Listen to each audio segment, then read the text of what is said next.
Halo, sahabat pokok bonsai Indonesia.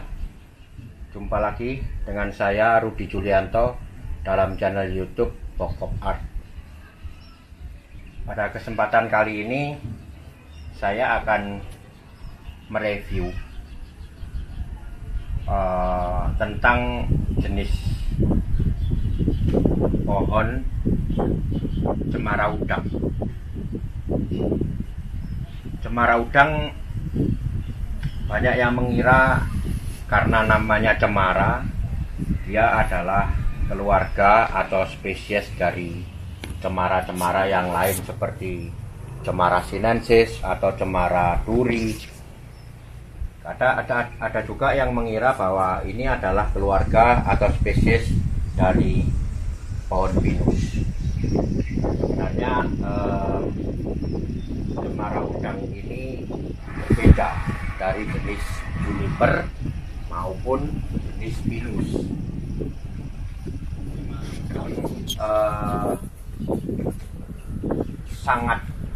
Sangat otentik, artinya dia endemik asli dari Indonesia, dan itu pun ada hanya di satu daerah atau satu pulau, yaitu Pulau Madura. Saya telah melihat beberapa jenis atau keluarga cemara udang di luar negeri, seperti yang di Taiwan atau yang di Thailand, ada juga yang di Australia. Itu jenisnya berbeda atau variannya berbeda. Jenisnya sama, Casuarina, tapi variannya berbeda. Nah, khusus yang di Indonesia ini dia sangat bagus, artinya untuk diproses menjadi bonsai itu segala aspek bisa terpenuhi, mulai dari akarnya, batang, cabang, ranting, daun, itu semua akan sangat bagus untuk diproses menjadi bonsai yang indah.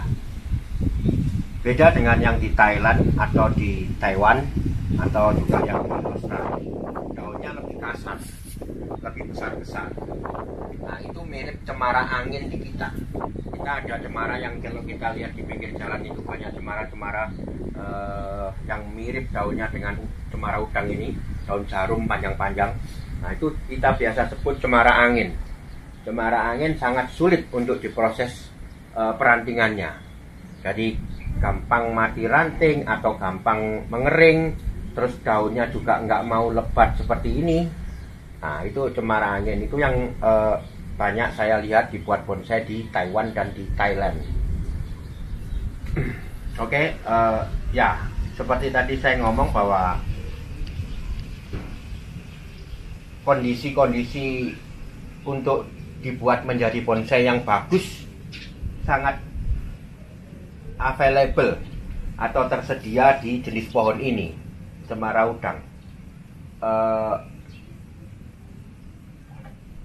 Saya lebih suka mendesain cemara udang dalam bentuk apa ini namanya, desain atau kesan pohon yang gagah, yang subur, yang tidak terkesan pohon-pohon yang survivor atau hidupnya menderita. Tidak, saya justru melihat potensinya cemara udang ini sangat cocok untuk desain yang pohon formal. Nah, ini sekarang saya lagi pruning. Saya juga tidak akan sharing tentang bagaimana pruning cemara udang, karena udah pernah saya sharing pruning cemara udang. Bisa dilihat di di video-video saya di channel YouTube Pokok Art, ada pruning cemara udang. Di sini saya akan mereview tentang jenis cemara udang ini, cocoknya untuk dibuat bonsai dengan gaya seperti apa. Oke, saya lanjutkan pruning dulu. Nanti ada beberapa contoh cemara udang di sini yang akan saya review satu persatu desainnya. dan kelebihan apa dari cemara udang yang bisa diekspos menjadi bonsai yang lebih baik atau baik. Oke, saya lanjutkan dulu. Proses pruning ini akan memakan waktu lama sekali, biasanya seharian sampai sore saya akan pruning. Nanti kita kembali untuk melihat beberapa bonsai cemara udang di sini untuk saya review desain apa yang memang benar-benar cocok untuk jenis cemara udang.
Ya, selain review desain, saya ingin juga sekalian review tentang perawatan media-media apa yang dipakai, kemudian bagaimana cara pembusukannya, saya mulai dari media udang yang paling cocok adalah pasir malang, sekam bakar, Dekastar tentunya. Kemudian kalau apa namanya gantian medianya justru jarang sekali, karena cemara udang memang menghendaki pertumbuhan di media yang lawas, yang lama. Nah, ini adalah proses pembesaran cemara udang. Jadi tadinya ini penuh dengan media. Ini adalah talang buatan yang diisi media. Kemudian ini ada pot, di bawah pot ada apa namanya, pilar.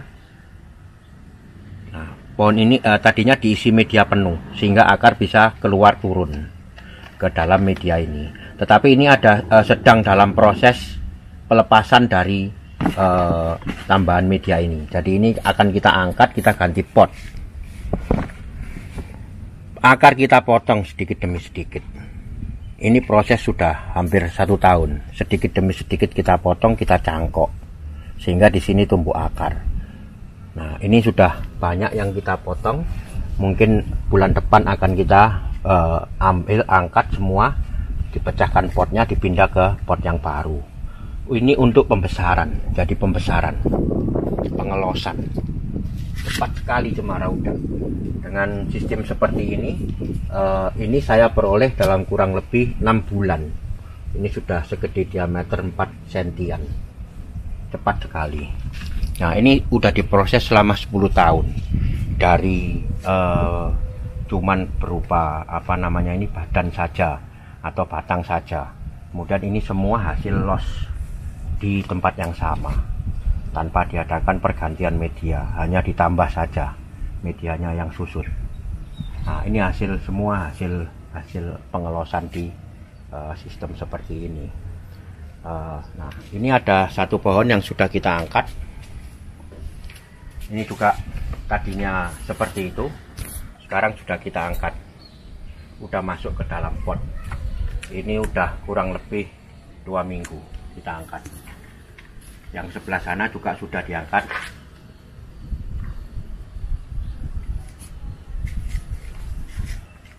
Nah, itu sudah masuk pot. Nanti kita review desainnya bagaimana. Oke. Nah, sekarang kita lanjut ke masalah perantingan atau pembuatan ranting dari cemara udang. Ini adalah sebuah cabang yang kita akan los. Kita los, bukan kita akan, sedang kita los. Kurang besar karena ada kematian di sini sehingga saya perlu menggantinya. Kebetulan ada tumbuh, kita los ini baru 3 bulan di los. Ya, nah setelah besar kita akan melakukan pemotongan tentunya. Nah, ini barusan saya potong. Ini sudah besar pengelosan. Kemudian ya, ini sudah besar pengelosan, cukup. Kemudian kita potong. Ini 2 bulan yang lalu saya potong. Setelah 2 bulan yang lalu saya potong, dia tumbuh lagi. Cabang-cabangnya tumbuh.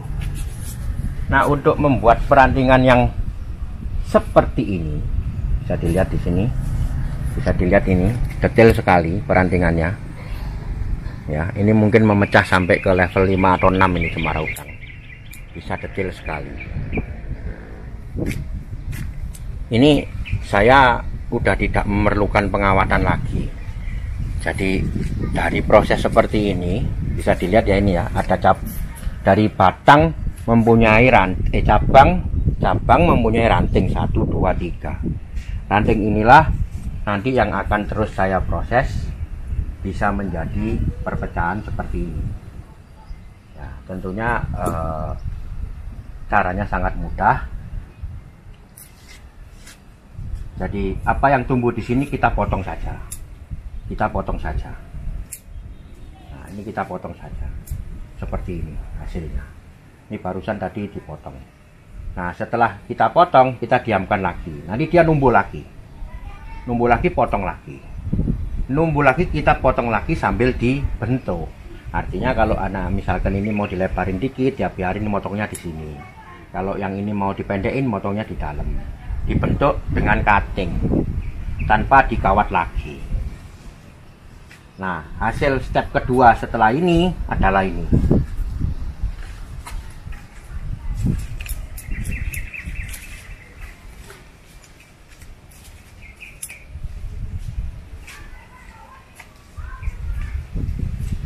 Ya, ini step 1 nih. Step 1. Jadi ini pengelosan sudah cukup, tinggal saya potong aja semua. Kemudian kurang lebih step 2 akan berbentuk seperti ini. Nah, ini adalah bisa dilihat ya, ranting-ranting yang hasil di sini. Nah, saya udah bisa mulai membuat bentuk, tetapi boleh diperhatikan di sini masih sangat muda sekali. Tidak ada gerakan-gerakan ranting yang tua, muda, anak rantingnya masih muda. Ya, tentunya daun-daun yang tumbuh di bawah kita bersihkan terus. Akan banyak sekali daun-daun yang tumbuh di bawah. Nah, ini baru pembentukan ini, sangat mudah. Nah, ini yang sudah tua. Lama-lama kita begini terus, kita potong terus, kita press terus, lama-lama akan terbentuklah sebuah perandingan yang sangat detail seperti ini. Bisa dilihat.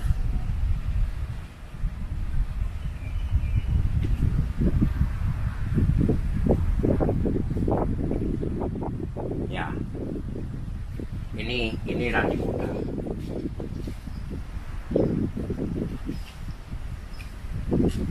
Kelihatan nggak? Nah, ini muda. Coba proses saya kan saya potong-potong aja.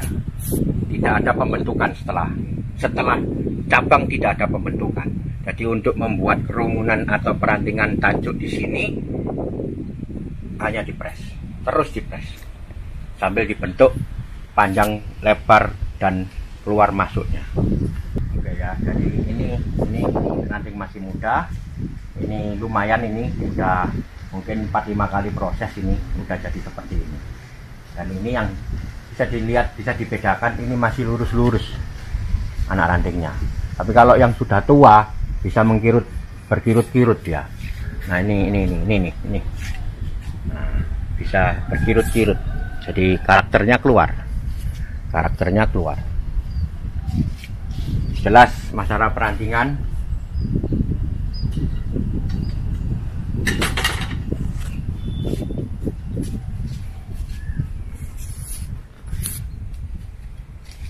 Ya, ini baru bisa dilihat di sini. Ini baru saya los. Saya masih memerlukan pembesaran. Jadi ini masih saya gunakan untuk tarikan. Nanti kalau sudah saatnya tinggal saya potong aja di sini. Mau seberapa, mau segini, mau segini. Tinggal dipotong ujungnya, press, langsung nanti dia akan mecah sendiri. Ya, dikit-dikit pembentukan pasti ada. Seperti ini. Nah, ini juga baru.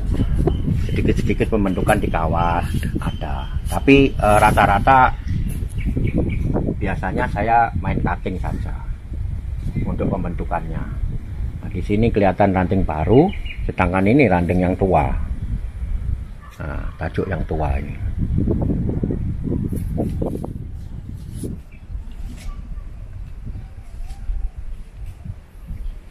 Satu lagi, cemara udang hebatnya pada saat kita mengelos salah satu cabang atau ranting, kita tetap bisa berproses. Jadi di sini proses kematangan, di sini masih proses pengelosan, tidak mengganggu pertumbuhan. Tapi kalau santigi kebanyakan mengganggu. Jadi saat kita punya santigi yang udah 80% jadi, kemudian kita melakukan pengelosan, biasanya yang 80% itu bisa terganggu. Jadi daunnya jarang-jarang, daunnya gede-gede lagi, nah gitu. Tapi kalau udang tidak mempengaruhi pertumbuhan yang lain saat pengelosan.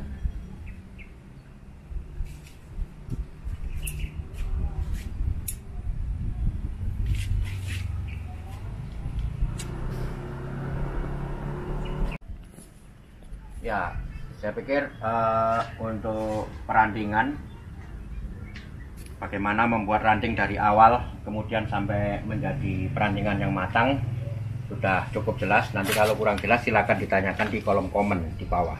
Scroll aja, di bawah ada kolom komen, kita bisa diskusi. Nah, selanjutnya saya akan membahas masalah perawatannya. Perawatan udang, terutama pruning daun.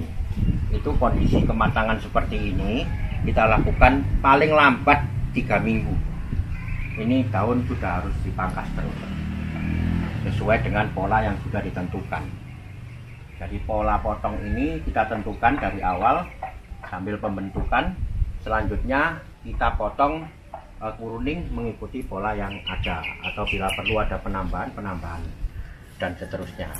Nah, inilah yang paling penting, karena dengan proses ini pangkas penuaan terus terjadi, proses kematangan terus terjadi. Ya, cemara udang tidak menghendaki kita telat motong. Kalau telat motong, daun di bawahnya kering-kering kuning-kuning. Nah, tidak bisa membuat gumpalan-gumpalan. Jadi ini anak ranting atau cucu ranting atau cicit rantingnya ini panjang-panjang, kurang bagus. Nanti jadinya daunnya di ujung, sama kayak sandigi. Tapi kalau kita press terus, nah, kita akan mendapat hasil yang bagus, daunnya padat. Nah, itu perawatan harian, perawatan untuk pruningnya. Kemudian penyiraman biasa, udang tidak membutuhkan kelebihan air, biasa saja. Mau kalau musim panas sehari 2 kali, musim hujan sehari sekali. Pupuk diberikan, pupuk daun semprot atau pupuk yang organik kita berikan untuk yang daun, kemudian untuk yang media.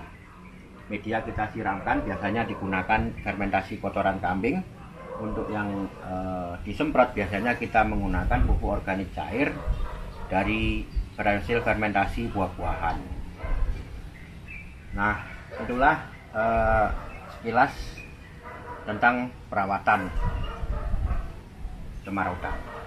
Nanti kita sebentar lagi kembali untuk mereview desain dari cemara udang. Oke, saya lanjutkan dulu dengan proses pruning dari pohon yang ini.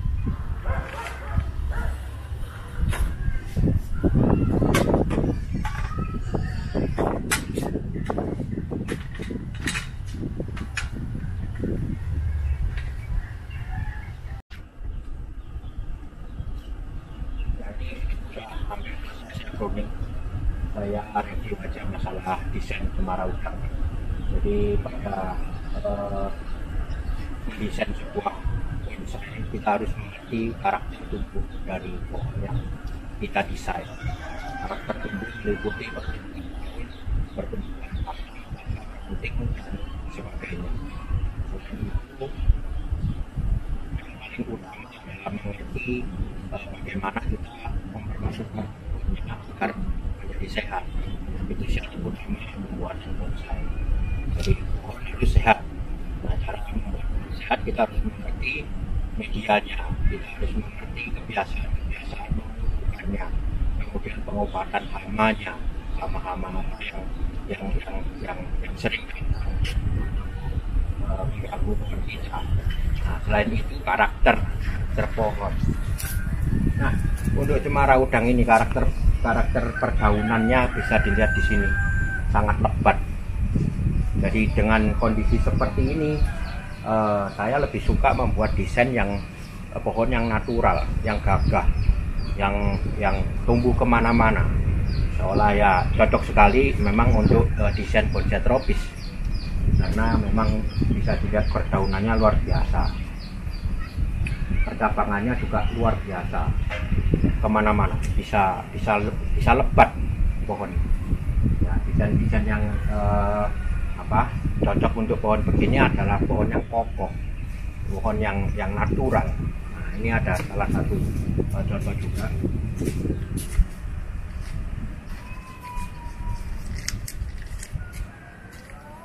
Ya, sambil jalan bisa dilihat ini anatominya.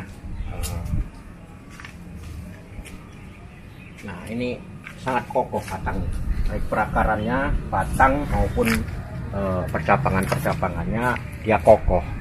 Jadi pohon ini sangat cocok didesain untuk pohon yang rindang, yang lebat, yang gagah. Itu juga sama cemara udang.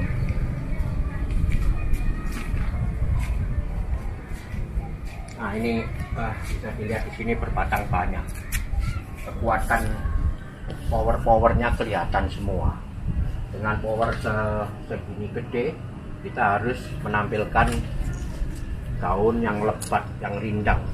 Ini sangat cocok sekali. Bisa dilihat kelepatan cemara udang saat kondisi prima seperti ini.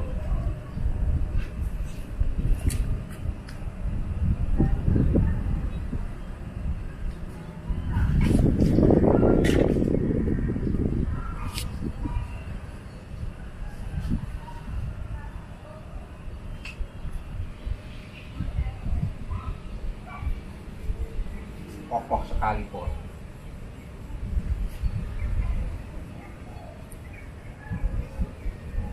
Karakter tumbuh cabang ranting bisa dilihat sangat natural, melebar, menunjukkan bahwa memang ada kekuatan tumbuh, power pohonnya ada.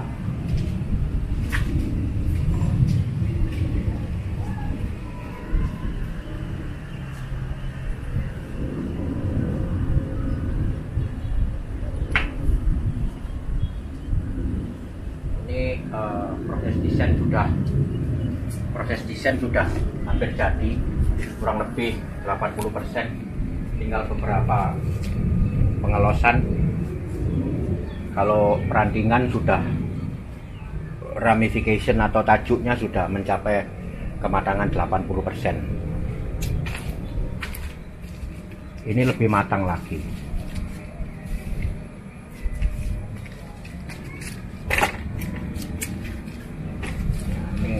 Tajuk-tajuknya lebih matang. Jadi sekali lagi, pohonnya natural, kokoh, indah. Ada satu lagi. Ya, ini ada satu lagi desainnya. Natural juga, cuman mempunyai karakter yang berbeda dengan dua yang ada tadi. Di sini saya mencoba membuat permainan kekuatan cabang dimunculkan. Jadi tiba-tiba di sini ada semacam semi mahkota, karena memang kekuatan tumbuhnya ada. Jadi power yang ada, kekuatan tumbuh yang ada, saya manfaatkan banyak sekali semi mahkota, termasuk yang di samping. Nah, ini buat baru ini juga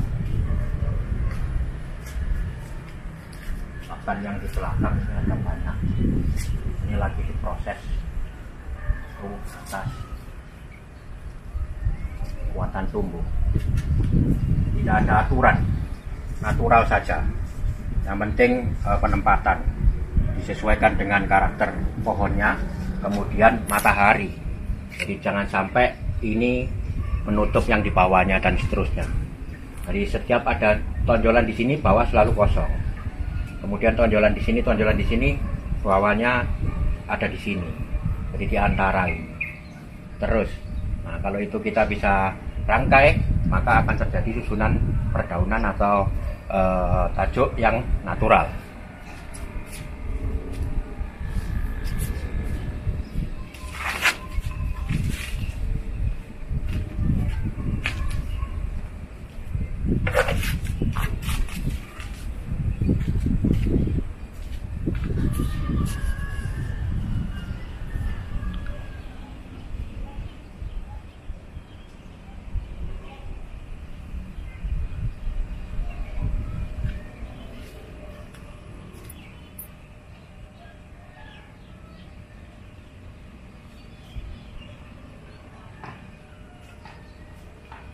Oke, demikian dulu perjumpaan dengan saya tentang perawatan, perantingan, dan desain bonsai cemara udang. Nanti kapan-kapan akan saya review cara membuat bonsai cemara udang. Mudah-mudahan saya segera mendapat bahannya untuk bisa memberikan sharing. Terima kasih telah menyimak video saya. Semoga bermanfaat. Semua ini adalah karya bonsai tropis, bonsai Indonesia. Konsepnya pokok. Salam pokok.